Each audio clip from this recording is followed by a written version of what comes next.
assim, o fato de um não ser sociável hoje atrapalhar ele, e aí ele precisa trabalhar esses pontos. Sim. No meu caso, eu sou sociável demais, mas tem um porém.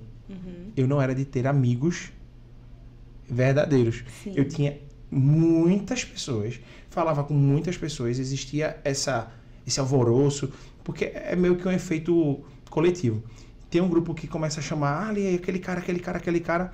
Os outros automaticamente vão na onda porque... Eita, todo mundo tá falando dele. É a multidão. É a multidão. E pra mim, era só enchimento de ego. Mas no final das contas, eu não tinha amigo nenhum. Sim. Um amigo de fato que eu pudesse contar. Mas tinha aquela sensação o tempo todo. E era atleta da escola, enfim. Aí tinha tudo isso que são fatores interessantes. Mas quando a gente pega hoje uma situação, a gente estava recentemente numa crise nas escolas do Brasil. É assim, meu Deus do céu, como eu não consigo entender. É um negócio satânico, porque como é que uma pessoa consegue matar criança? Isso já é um fato louco. E depois começar a dizer que vai ter um ataque em massa. E você conseguir fazer com que todas as escolas elas se fechem. Isso, um pânico geral, né? Meu amigo, um negócio de louco. Como é que... Você não sei se você já pegou casos assim, ou só estudou, desses fatos, desse jovem, ou o próprio adolescente, ter um comportamento ao ponto de querer tirar a vida de professor, de outras crianças, e achar que tá tudo bem. Isso. Esse extremo, assim, como termina chegando? Porque é tudo sutil. E por que os pais não percebem? Aí você pega os pais, não, mas eu nem sabia. Cara, é muito louco isso. Isso. E eu acho que a pandemia agravou mais ainda. Ela meio que pressionou a panela de pressão ali, né? Isso, porque todo mundo se voltou para casa, né? E dentro de casa, aqueles fatores que distraíam dos problemas acabaram não existindo mais. Então, a gente vê o índice, por exemplo, de divórcio, que aumentou muito com a pandemia, né? Pessoas que gastavam sua energia em outras áreas da vida para não se confrontar com conflitos que existiam. Só que quando veio o isolamento social, todos tiveram que se voltar para dentro das suas casas, não teve mais tempo, né? E não teve mais forma de esconder essas faltas e esses conflitos. Então ficou tudo dentro, né? E os adolescentes, eles foram muito afetados com isso. A gente vê a questão, por exemplo, do uso de tecnologia, que aumentou muito, né? O vício tecnológico, inclusive, aumentou muito. Verdade, não só os adolescentes, tem adultos, né? Isso, as dificuldades de socialização aumentou muito. A gente vê, eu não tenho na clínica casos de pessoas que chegam a esse nível de violência, como a gente viu, né? Nas escolas, ou de idealizar uma coisa como essa. Mas a gente vê pessoas, adolescentes, que quando as escolas retomaram, né? E quando, de fato, a gente ficou livre para sair e socializar, tiveram extrema dificuldade, né? Pessoas que tiveram dificuldades, inclusive, de serem vistas sem máscara. Esse foi um fator bem... Né? Essa coisa da imagem. Tem gente que continuou ficando... Tem gente até hoje, adolescente, que você vê com máscara. Que não Pronto, eu tenho adolescentes, inclusive, que ainda usam máscara porque o rosto é feio. Se acha feio, se acha feia. Na verdade, a máscara... se a gente fala, atire sua máscara no lado fictício. Isso. Hoje, a máscara, de fato, que usa para o Covid, ela meio que só...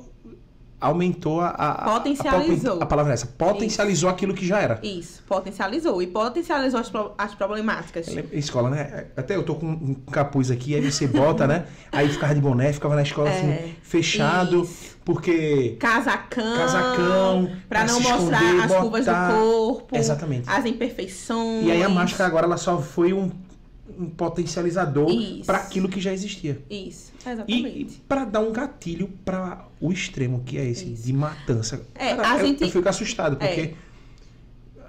não, vamos mobilizar as escolas, vamos fazer plantão de oração, vamos ministrar.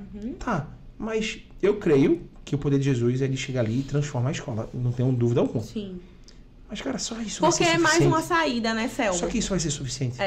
Porque, veja, a espiritualidade, ela entra como mais uma saída, né? Para preencher e ser... Porque cremos que Cristo cura, salva, transforma, resgata, tira, mostra. E vai trazer sentido, porque muitas vezes a gente vê jovens, adolescentes e adultos, inclusive, que vivem uma vida clamando por sentido.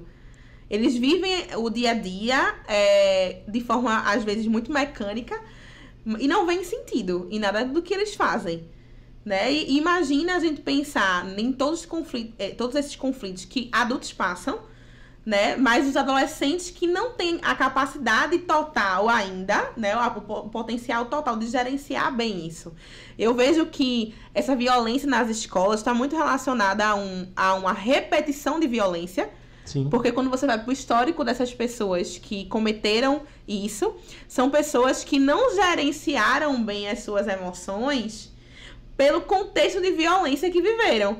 E quando eu falo violência, eu falo de todas as ordens, né? Seja física, seja sexual, seja verbal, psicológica, né? Muitas vezes aquela pessoa não foi espancada, mas ela ouviu ou deixou de ouvir, né?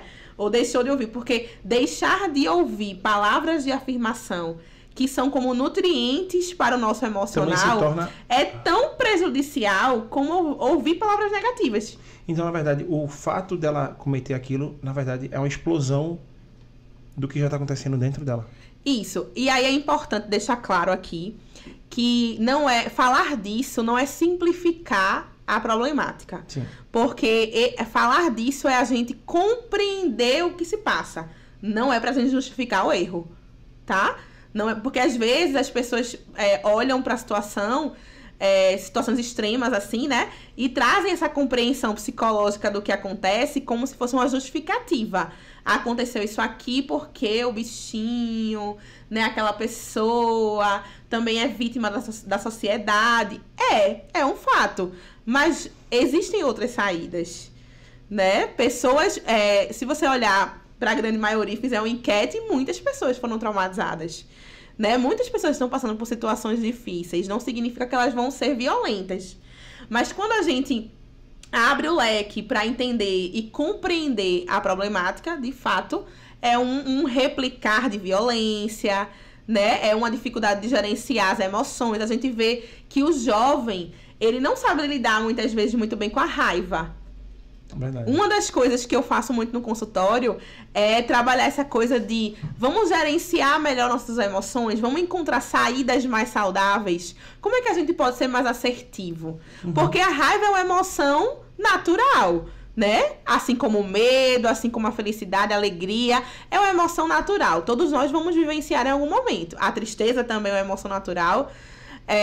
Mas é importante que a gente construa um repertório emocional de como a gente vai lidar com essa emoção, para que seja socialmente aceita, né? Se você faz algo contra mim e eu fico chateada com você, fico com raiva de você, eu preciso ter um repertório emocional de como é que eu vou lidar com essa raiva. Eu não posso simplesmente bater em você, né? Mas imagina um contexto onde esse repertório, essas habilidades afetivas e emocionais não foram construídos. Então, o que é mais fácil? É ser reativo. Ser reativo é uma característica da juventude, né? Reagir, ser impulsivo, né? Dar aquela resposta de cara. Só que quando acontece esse extremo, o jovem ele não consegue medir as consequências. Isso. Cara, ele ataca as pessoas. As pessoas vão dizer, não, a culpa são dos jogos. Não. Os jogos eles só potencializam aquilo que já está acontecendo. Isso. Porque, na verdade, eu posso jogar aqui um jogo violento, jogar, mas eu só jogo por escape. Outros já estão mergulhados nos jogos porque estão com faltas de outras áreas que estão atrapalhando. Então, ele mergulha naquilo. E aí, depois, ele pega aquele jogo, ele vive aquele jogo. Meu amigo, isso é assustador. Isso, é verdade. Porque ele conseguir arma, planejar, pegar machado, fazer a máscara, ele vê a pessoa, ele vê o sangue, ele matar, ele continuar fazendo, escutar o terror e achar aquilo ali muito maravilhoso. Sim. Só que aí, muitas vezes, a gente vai pensar numa estrutura de personalidade, inclusive, né? Porque de acordo com as experiências que esse jovem vivenciou na vida, por exemplo, um contexto de violência, de espancamento e de negligência, na infância, eles geram um desapego e uma dificuldade de ter empatia. Então a gente se escandaliza porque nós desenvolvemos empatia, nós nos colocamos no lugar do outro. Mas imagina um contexto de uma pessoa que foi formada sem essa característica. Então ela não tá nem aí para o que o outro vai sentir. Ela tá frustrada, ela tá com raiva do que fizeram contra ela. E ela tá ali replicando aquela violência. Por isso que muitas vezes a gente vê frieza, né? A gente vê uma não preocupação com o que o outro tá sentindo. Não tô nem aí se vou prejudicar o outro. Eu só quero cumprir meu objetivo, né? Que é me vingar, né? Que é reagir diante de algo que fizeram contra mim. Então, quando a gente pensa numa estrutura, a gente vai vendo que essa formação da personalidade daquela criança, adolescente, muitas vezes nutrientes emocionais não foram plantados ali. Uma criança, ela precisa de segurança, ela precisa de afeto, para que ela se desenvolva de forma saudável, né? O afeto, ele altera, inclusive, as funções cerebrais. Então, se vocês podem, inclusive, pesquisar isso na internet, dar um Google aí e ver. Se você for ver um cérebro de uma criança, né, que recebeu afeto e de uma criança que não recebeu, você vai perceber, através de exames de neuroimagem, que tem áreas do cérebro de uma criança que não recebeu afeto que não são ativadas. Caramba. Né? Então, essas áreas que não foram ativadas, como é que ela vai desenvolver uma empatia, um cuidado com o outro, não vou fazer isso com o outro que eu não quero que façam comigo, né? Se seja, esse nutriente não foi recebido. Ela replica aquilo que recebeu ou que não recebeu. Isso, exatamente. E a negligência, ela é tão prejudicial quanto. A gente vê, por exemplo, em contextos de abuso sexual, né? A família que não acreditou na fala da criança abusada gera um novo trauma. Porque além do trauma do abuso, tem o trauma de ninguém reconhecer o que ela fala, de não, a palavra dela não ser válida. Isso, é uma quebra no laço de confiança, porque biologicamente... Ainda tem isso, ainda tem a confiança, ela quebra também a confiança. Na verdade, é um estrago, né? É um estrago, porque a gente entende que a família biologicamente foi constituída ali para trazer proteção.